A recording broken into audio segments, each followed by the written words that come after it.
Hello everyone, मैं हूं Nidhi Gupta and welcome to my YouTube channel. कल 17 जुलाई को सीबीआईसी ने एक एफएक्यू रिलीज किया है जिसमें उन्होंने कहा है कि सिर्फ रिटेल पैकेज पर ही जीएसटी लगेगा।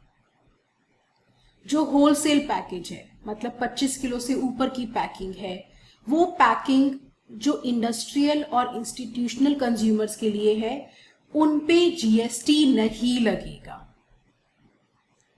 इस एफएक्यू का लिंक मैं अपने डिस्क्रिप्शन बॉक्स में दे दूंगी। अभी जो 47th जीएसटी काउंसिल की मीटिंग हुई और उसके बाद जो प्रेस रिलीज आई, उसमें भी यही लैंग्वेज थी कि सिर्फ रिटेल पैकेज पर जीएसटी लगेगा। और अपनी वीडियोस में भी मैंने उसे ऐसे ही इंटरप्रेट किया था। फिर प्रेस रिलीज के बाद आ गया नोटिफिकेशन।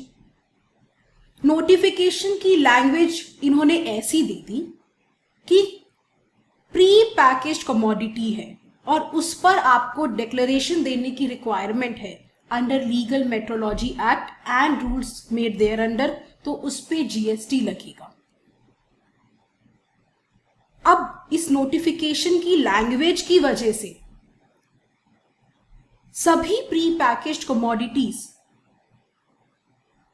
जिन पे डिक्लेरेशन देने की रिक्वायरमेंट थी, चाहे वो रिटेल पैकेज हो, 25 किलो से ऊपर हो, इंडस्ट्रियल और इंस्टीट्यूशनल कंज्यूमर के लिए मेंट हो, वो सब उस लैंग्वेज में कवर हो गए और सब पर जीएसटी लग गया उस नोटिफिकेशन के अकॉर्डिंग। पूरे देश में इस बात पर हंगामा हुआ, स्ट्राइक कॉल हुई। तो सीबीआईसी को शायद अपनी गलती का एहसास हो गया और कल शाम उन्होंने ये एफएक्यू रिलीज किया। ऐसा नहीं है कि सरकार ने कोई पहली बार ऐसी ड्राफ्टिंग एरर की गलती की है। ऐसा ही एक बहुत बड़ा इशू आया था 32nd जीएसटी काउंसिल की मीटिंग के बाद। जीएसटी काउंसिल ने तब कहा था कि लेट पेमेंट पे इंटरेस्ट सिर्फ कैश पोर्शन पे लगेगा, ना कि उस पोर्शन पे जहां टैक्स आईटीसी से पेड है। तो सेक्शन 50 जो इंटरेस्ट का सेक्शन है, उसके सबसेक्शन 1 के नीचे एक प्रोवाइजो इंसर्ट किया गया bye way of finance act 2019। लेकिन वो लोग इसको रेट्रोस्पेक्टिव ही करना भूल गए।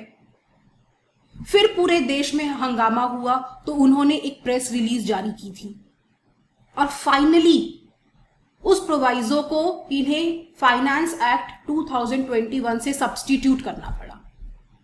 अब अगर बात करें जो कल एफएक्यू आया है उसकी, तो सरकार ने अपनी गलती मानी, बहुत अच्छी बात है। लेकिन आज भी ये एफएक्यू उस नोटिफिकेशन की लैंग्वेज के कॉन्सोनेंस में नहीं है, क्योंकि एज पर दैट नोटिफिकेशन सभी प्री पैकेज्ड कमोडिटी पर जीएसटी लगेगा।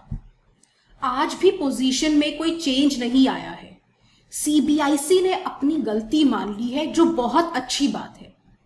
लेकिन उन्हें ऐसे एफएक्यू इशू करने की जगह सेक्शन 160 ऑफ सीजीएसटी एक्ट में उन्हें कोई सर्कुलर या इंस्ट्रक्शन इशू करना चाहिए था, जो उनके सबऑर्डिनेट ऑफिसर्स पर बाइंडिंग होता।